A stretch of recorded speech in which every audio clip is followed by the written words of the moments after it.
The morning they drove her from the village, the frost had not yet left the churchyard grass, and Eleanor Vane walked the length of the green with her chin level and her hands folded, because she would not give them the sight of her trembling. Behind her the doors stayed shut. Curtains moved and did not open.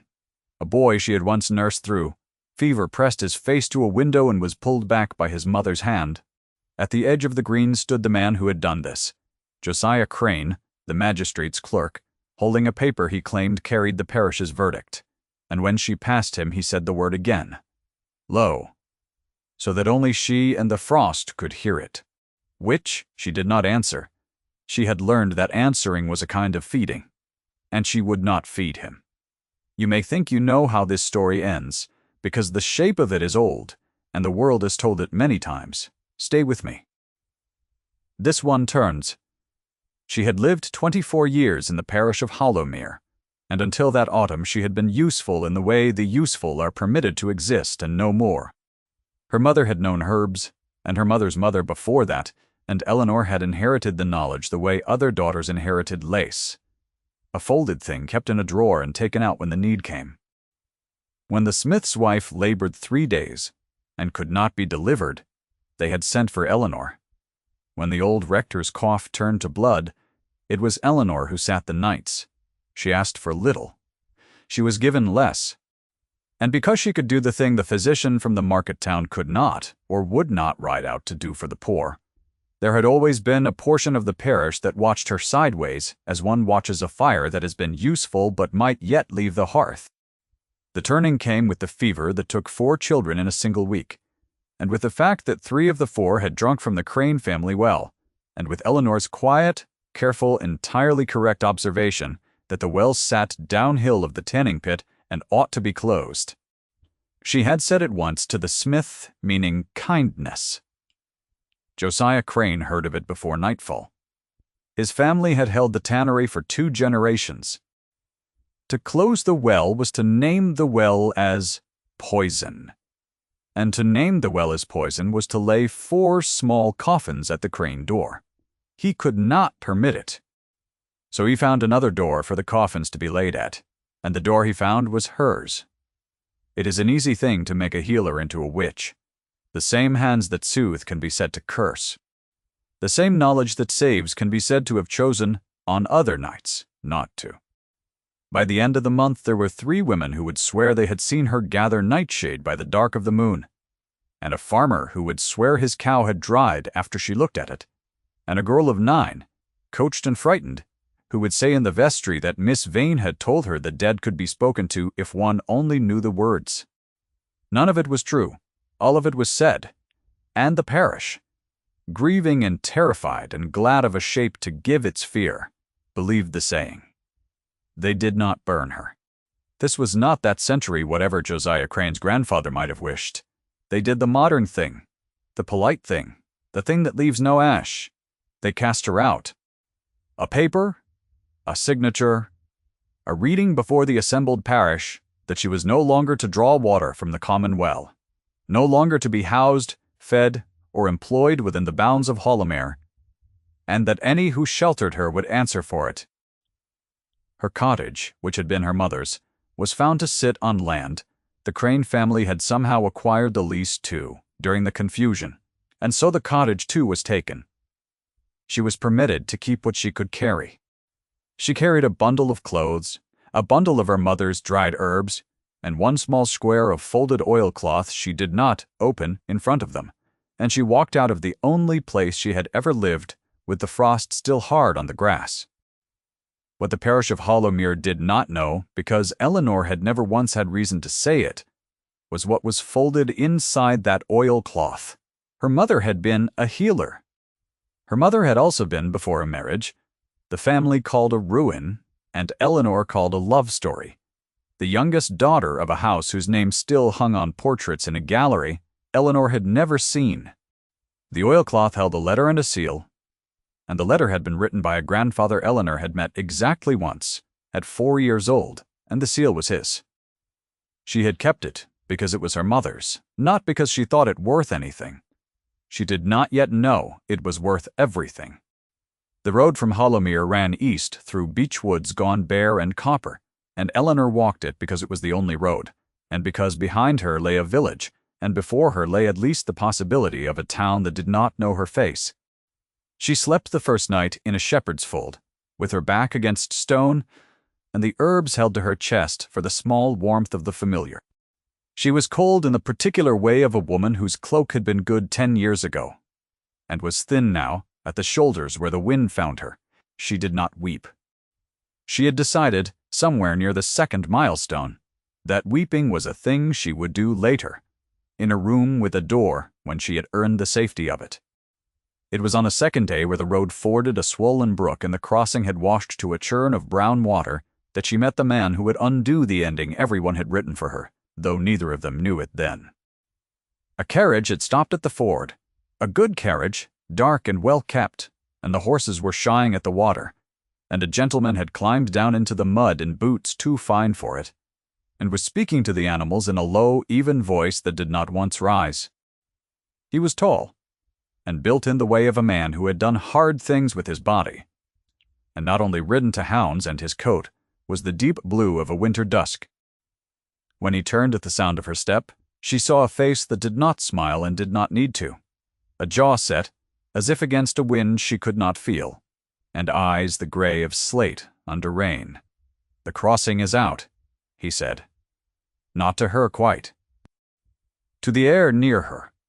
"The crossing is passable on foot at the upper stones," Eleanor said.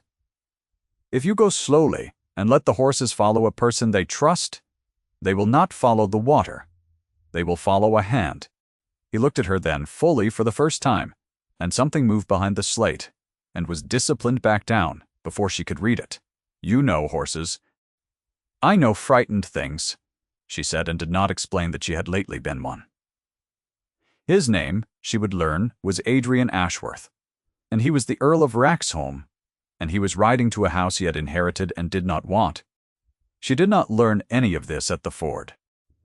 At the ford she learned only that when she took the near horse by the cheek-piece and walked it slow and murmuring across the upper stones, it went, and the second followed, and the carriage came through with the water to its axles and no worse, and that the Earl of Wraxholm stood in the mud and watched a stranger in a thin cloak do in 4 minutes what his coachman had failed at for an hour. He did not thank her at once. He was not a man to whom thanks came easily. He looked at her a long moment, at the mud on her hem, and the herbs bound at her side, and the way she would not lower her eyes though every rule of the world said she should, and he said in a voice level as a table, "You will ride the last miles to Wraxholm. It is cold. You will not stand in the road." She almost refused. Pride is a warm garment when one has no other. Yet the wind was in her shoulders, and the light was going, and she had learned that autumn the difference between pride and folly, so she climbed into the carriage of a man whose name she did not know, and she did not yet understand that she had just been given, in the form of a command that sounded like coldness, the first shelter anyone had offered her in a month. Wraxholm rose out of the dusk like something the land had grown rather than something built on it, gray stone, and long windows and a great door under which a single lamp burned. Adrian Ashworth had come to it a fortnight before, summoned by a solicitor's letter, and a death he had not mourned, because the great-uncle who had held the title had been a stranger to him, and the estate a rumor. He had spent his life a soldier and then a younger son's portion of a merchant fortune, and he had learned to expect nothing from his blood, and had received, accordingly, nothing, until the accident of other men's deaths handed him a coronet and a house full of dust and debt, and a village that watched him ride out and did not know whether to bow. He did not want it.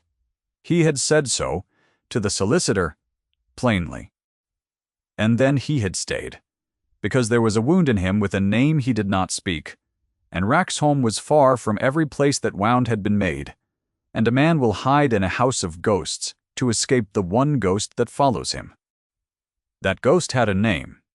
Its name was Clara, and she had been his wife for 2 years, and dead for 3.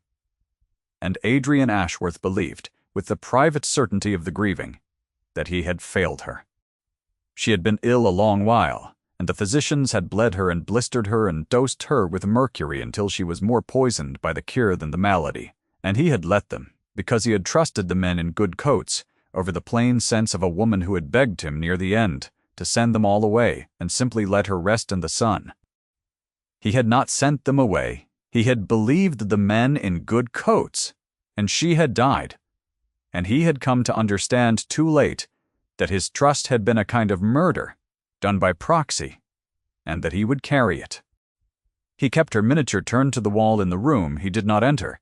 He did not speak her name to anyone at Raxholm. He had made of himself a still, cold, disciplined thing, because a man who feels nothing cannot fail anyone again. Into this house came Eleanor Vane, a stranger with mud on her hem, and the housekeeper, Mrs.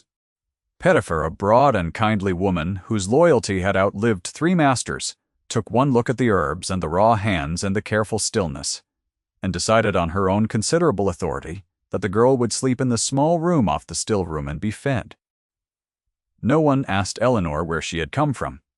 This was the first mercy she offered, in exchange for the bread to put the still room to rights, and within a week she had done what no one at Raxholm had thought to do in a decade, which was to sort and dry and label and set in order the whole apothecary of a great house, so that when the second coachman's boy scalded his arm to the elbow there was, for the first time, a salve in the house that answered. The Earl noticed. He noticed the way a man notices a change in weather without wishing to. He noticed that the halls smelled of rosemary and clean linen where they had smelled of damp. He noticed that Mrs. Pettifer, who complained of everything, had stopped complaining. He noticed one evening passing the still room door, the sight of the girl from the ford bent over a mortar in the light of a single candle, her lips moving as she counted grains of something into a fold of paper, and he stood in the dark of the corridor longer than he could have explained, watching hands that knew exactly what they were doing move without waste in the small gold light. He did not go in. He went to his cold room and his turned miniature, and he told himself he had noticed nothing. The dismissive word had followed her, though it travels faster than a woman on foot. A carter from the market town brought it to Raxholm's kitchen within the fortnight.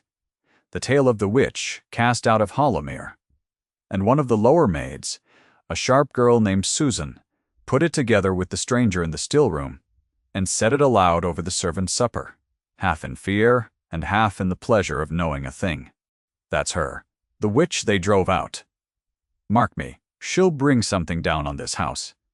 Mrs. Pettifer told her to hold her tongue and eat her pudding. Still, the word was in the house now, and words do not leave houses. They settle into the walls. Eleanor knew the moment it arrived. She felt it in the way Susan's eyes slid from her, in a small silence that fell when she entered the kitchen and lifted again too brightly when she left. She had felt this exact weather before she knew where it ended.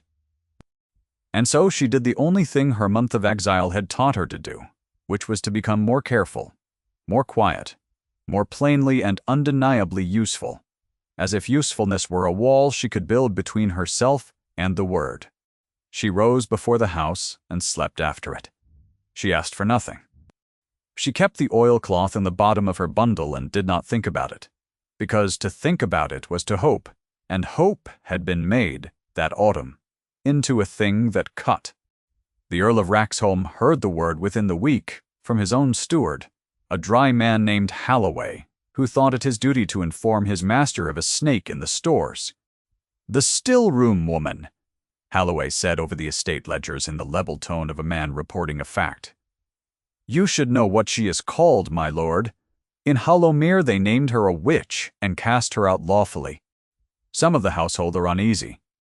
He set the word down between them like a coin on a table, expecting it to be spent, expecting the girl to be turned out by nightfall, because that was how the coin was always spent. Adrian Ashworth was quiet for a long moment. He thought of the ford, and the frightened horses following a plain hand. He thought of the still room, and the salve that answered. He thought, though he did not know why he thought it, of a woman 3 years dead, who had begged the men in good coats to leave her be, and of how the whole tragedy of his life had turned on the fact that a crowd of confident men had been believed over one quiet woman who was right. And what did she do, he asked, to earn the name? Halloway consulted his memory. There was a sickness. Children died. The account is that she cursed the well. The account is that she cursed the well, the Earl repeated very evenly. Or the account is that a well went bad, and children died, and a village needed someone to hang the deaths on, and she was the nearest woman who could not fight back. He closed the ledger. I have seen the second kind of account, Holloway. I have signed my name under one, to my shame, in another matter, and a person died of it. She stays. If the household is uneasy, the household may come to me and be made easy, or may seek a place in a house with a worse still-room and a colder mistress. That is all. Holloway, who had served 3 earls and understood the sound of a decision that would not be moved, inclined his head and said no more. He watched after that, and what he watched was a man who had said, "The girl stays with more heat than the matter of a still-room maid required, and a steward's business is to notice such heat, and to wait to see where it burns." She did not know he had defended her. He did not tell her. This was the way of him. She noticed, in the days after, that Susan was moved to the laundry and no longer took her meals at the kitchen table, and that a bolt was fitted to the inside of the still-room door so that she might sleep secure, and that on a morning of hard frost, a good wool cloak, plain and warm, and exactly her size, was left folded on the still-room bench with no note and no name. She held it a long while before she put it on. She was a woman who had learned to distrust gifts, because gifts, in her recent experience, had teeth. This one only kept the cold out, and she wore it. And she understood, without being told, whose hand had left it, and she did not know what to do with the understanding. So she folded it away with the oilcloth in the place where she kept the things too dangerous to hope over. Winter came down hard on Wraxholm that year. The roads closed. The house drew in around its fires, and the distance between the Earl and the stranger in the still-room, which the width of a great house had kept decent, began in the way of snowbound houses to narrow. He found reasons. A cut on a groom's hand that wanted dressing, and he stood in the still-room doorway while she dressed it, saying nothing, watching. A question about a tincture for the ache his old wound gave him in the cold, an injury from a war he did not name, low in the side, and she made him the tincture and told him plainly it would dull the pain and not mend the cause, because she would not lie to him even in kindness, and he looked at her as if plain honesty were a thing he had forgotten existed. "You do not flatter," he said. "Flattery is for people who can afford to be lied to," Eleanor said. "You strike me as a man who has paid too much for pretty lies already." He went very still. She saw at once she had touched the wound without knowing where it lay, and she began to apologize.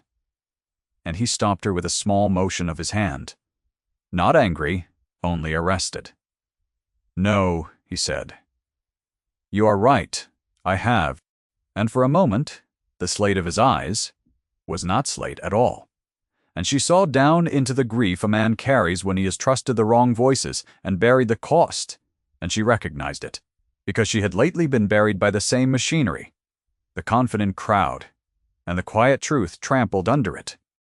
And something passed between them in the cold still-room that neither named, and both felt a recognition of one wounded creature by another. They began after that to talk. Not much, and never easily. But in the evenings, when the house was down, he would come to the still-room on some invented errand, and stay past the errand, and she would work, and he would sit on the hard bench, and words would come. He told her in pieces about the war, and the house he had not wanted, and the great-uncle he had not mourned. He did not tell her about Clara. She told him in pieces about her mother's herbs and the parish that had used her, and about the 4 children and the well and the word they had made of her grief. She did not tell him about the oilcloth. Each kept the deepest thing back, and each knew the other was keeping something back. And the keeping became its own kind of intimacy. 2 people sitting in the near dark, with their wounds folded in their laps, warm at last, and afraid of the warmth. It could not stay a secret, a thing like that, in a country where great houses gossip across the snow, by way of grooms and carters and calling cards. Word reached Wraxholm's nearest neighbor, and the neighbor was precisely the sort the story most delighted, a dowager, Lady Marjorie Colburn, who had known the late Earl and considered the estate and its unmarried heir a matter of proper concern, which is to say, her concern, which is to say she had a granddaughter. The granddaughter's name was Frances, and Frances was 23 and beautiful in the arranged way of a portrait, and she had been raised from the cradle in the certainty that she was the correct choice for exactly the kind of match that Adrian Ashworth had inconveniently become. When the thaw opened the roads in the new year, Lady Colburn came to call, with Frances arranged in the carriage beside her like a jewel in a case, and she came prepared to be gracious to the new Earl and to overlook the rumor of some still-room drab, and she came, above all, to make it understood whose granddaughter belonged at Raxholm's table. Eleanor was in the hall carrying linen when they arrived, and Lady Colburn looked at her the way one looks at a stain on a cloth, and turned to Mrs. Cash. Pettifer and said in a voice pitched precisely to Carrie, "I had heard the Earl had taken in the Hollowmere witch out of some soldier's whim. I see the report was true. How very like a man to keep astray. You will want it out of the house, of course, before decent people dine here." She did not address Eleanor. One does not address a stain, and Eleanor stood with the linen in her arms, and her face composed, and felt the old cold weather close over her, the word spoken now in a great house's marble hall, and knew that the safety she had not let herself hope for had been all along a borrowed thing. The dinner went forward because it must, and Eleanor was not at it, because of course she was not, and she stood in the still room and listened to the distant music of a house entertaining, the clink and murmur of a world she had been born to the edge of, and cast, even from that. Frances Colburn sang in the drawing-room prettily, and Adrian Ashworth sat at the head of his own table and answered when spoken to, and watched the door as if he expected someone who was not coming. And Lady Colburn watched him watch the door, and understood, with the swift cold arithmetic of a woman who had arranged many marriages, exactly where the trouble lay. She had displaced heroines before. She knew the levers. And the surest lever, when a man's regard has settled on a woman the world has already condemned, is simply to remind the world of the condemnation, loudly, publicly, and at the precise moment the man is not there to defend her. That moment came at the assembly. There was to be a gathering at the market town in the last week of winter, the first the county had held since the frost, and by every rule of his rank the Earl of Raxholm must attend, and by every rule of her station Eleanor must not, except that Mrs. Potter's. Pettifer had need of an extra pair of hands to carry the estate's contribution of preserves and linens for the charity table, and so Eleanor went in her plain, good cloak, meaning to keep to the back rooms and the servants' passages, and never once to enter the hall where the county danced. She did not know that Lady Colburn had learned she would be there. She did not know that a public reckoning had been prepared for her, the way a trap is prepared. Quietly, in advance, in a room the quarry does not know exists. It was Josiah Crane who sprang it. He had risen in the world since the autumn. Crane had made himself useful to men above him, on the strength of having rid a parish of a dangerous woman, and he was at the assembly in a new coat, and when he saw Eleanor Vane crossing a back passage with a basket of preserves, because a witch cast out is a triumph, but a witch risen up in an earl's household is a threat to the very story that had made him. He went to Lady Colburn, whom he had already found, or who had already found him, and between them a thing was arranged, and at the height of the evening, when the hall was full and the music paused, Josiah Crane raised his voice and said that there was a woman under this very roof tonight, for the cursing of a well and the death of 4 Christian children, and that he wondered the good people of the county cared to dance in the same building as such a creature. The hall turned. Eleanor had come to the doorway of the passage with the basket still in her hands, drawn by the silence, and so she was standing in full view when the word landed on her for the 3rd time that season, in the 3rd and worst of its settings, spoken not in a churchyard or a marble hall, but before the assembled county, and found her plain in her good cloak, with a basket of another woman's preserves, and she felt the floor of the world drop away, because she knew this scene, she had lived its first performance, and she knew that it ended with a paper and a signature, and a woman walking out into the frost. Lady Colburn rose, all concern, all propriety, and said that the Earl would surely wish this dealt with, that no doubt he had been imposed upon, taken in, and that a magistrate was present, and that the lawful thing, the modern and polite thing, might be done again tonight, cleanly, so that decent people need not be troubled. And Frances stood at her grandmother's shoulder with her lovely face, composed in exactly the right shape of maidenly distress. And Josiah Crane produced, from inside his new coat, the very paper of her exile, unrolled it, and began to read the parish's verdict aloud, that Eleanor Vane was no longer to be housed, fed, or employed by decent Christian folk, and the hall listened, and no one moved to stop him, because she would not be cast out with another woman's preserves in her arms, and she straightened, and she prepared to walk out of a second life with her chin level, because it was the only dignity they had left her the power to keep. And then Adrian Ashworth crossed the room. He had been standing at the far end of the hall when Crane began. Eleanor did not see him start toward her. The county saw it, though, saw the Earl of Wraxholme set down his glass and cross the whole length of the floor in a silence that spread out ahead of him like a bow wave. Not fast, not slow, the walk of a man who has decided something and will not be turned from it.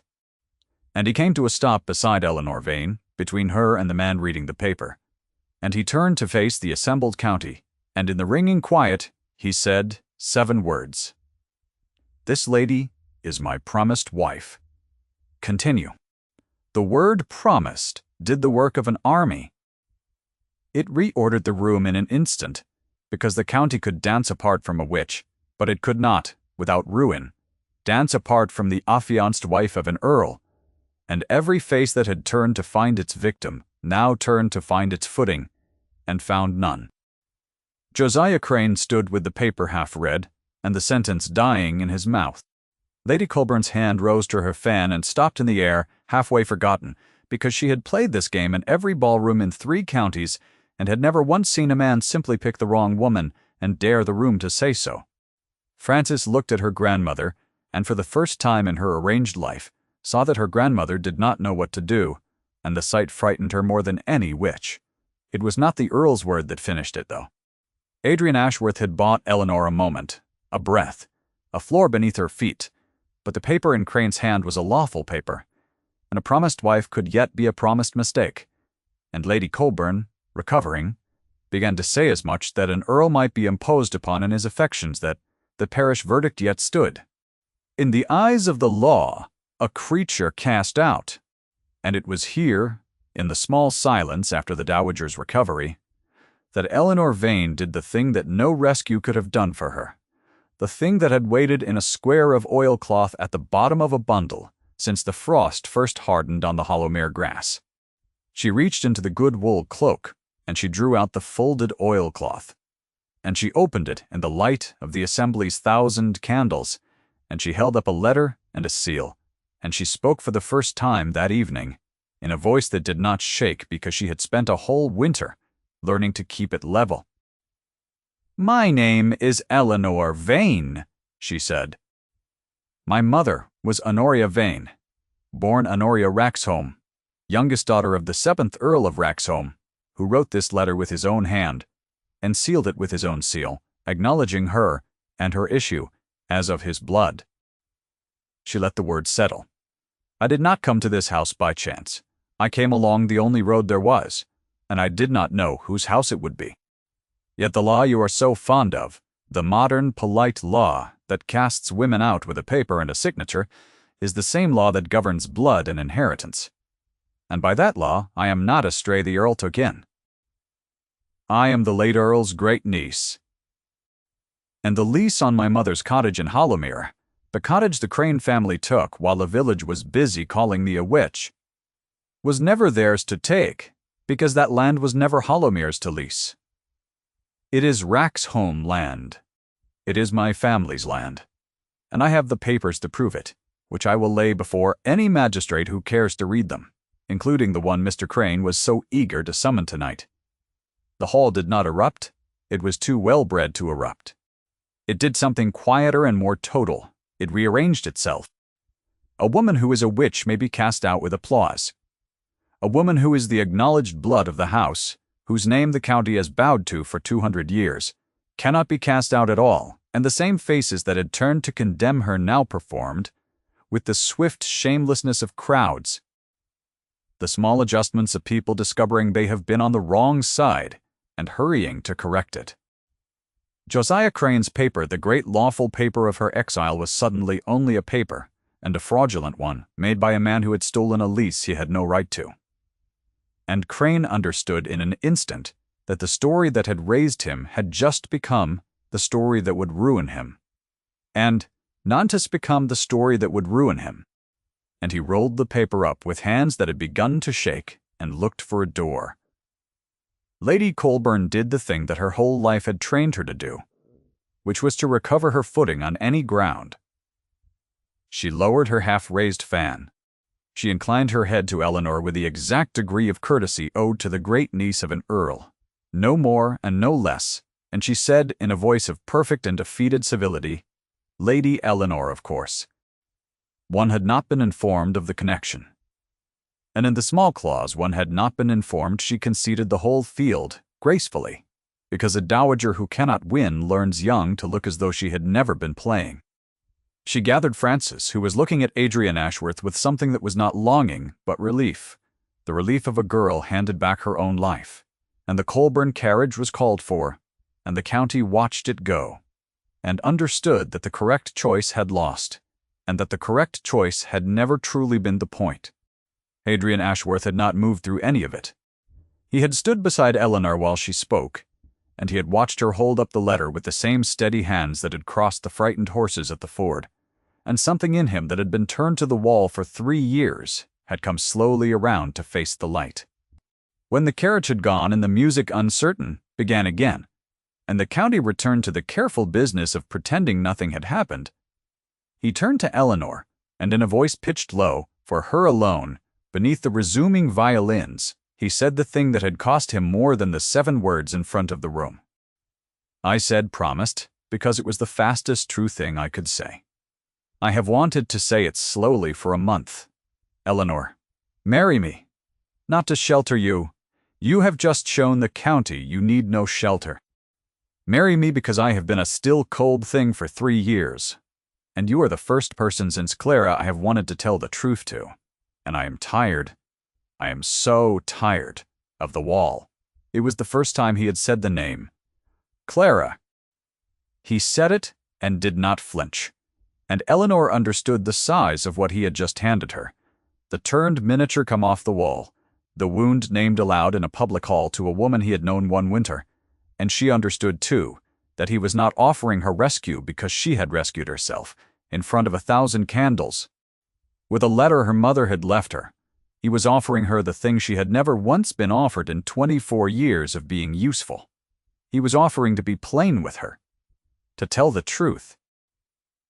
To let one quiet, honest voice matter more than a confident crowd, having learned at the cost of a wife that it should. "I will marry you," Eleanor said. "Not for shelter, and not for the title, though I confess I mean to keep the land, because a village owes 4 families a closed well, and I intend to see it closed." The corner of his mouth moved. The barest thing, the almost smile, the whole winter had not yet earned, and she saw it, and she added more quietly, "I will marry you because you asked me the truth, instead of ordering me the kindness, and in my whole life, you are the second person to think me worth the truth. The first was my mother. She would have liked you. She had no patience for men in good coats, who would not say what they meant. And she folded the letter and the seal back into the oilcloth and put it away, because it had done its work, and she would never again need to prove to anyone that she was real. They were married in the spring, when the beech woods that had been bare and copper on the road of her exile came into their first green, and it was a small wedding, because neither of them had any taste for the county's sudden warmth. Mrs. Smye. Pettifer wept into the preserves. Halloway, the steward who had watched all winter to see where the heat would burn, gave the bride away, having decided some weeks before that the quiet woman who had righted the still-room was worth 12 dowagers' granddaughters, and being too dry a man to say so, said it by standing where a father would have stood. The Colburns did not come. Francis sent unexpectedly a letter of genuine good wishes, having found in her own liberation a kindness her grandmother had never taught her, and Eleanor kept that letter too, because she had learned to keep letters.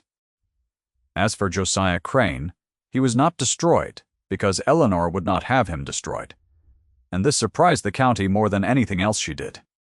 The fraudulent lease was undone, and the Crane family answered for it at the assizes, and the tannery was moved downstream of the well at last, and the well was closed, and a new one dug. And on the cottage that had been her mother's, Eleanor, sat a woman of Hollowmere, who had lost 2 of the 4 children and had no one, and who wept when she was given the key and could not understand why the witch she had helped to cast out had come back to house her. Eleanor did not explain. Some kindnesses are larger for going unexplained. Crane himself lost his new coat and his rising place, and went to work honest labor for the first time in his life. And if that was a punishment, it was a gentler one than he had prepared for her, and he knew it, and he could never afterward meet her eye, and that she found was punishment enough for both of them.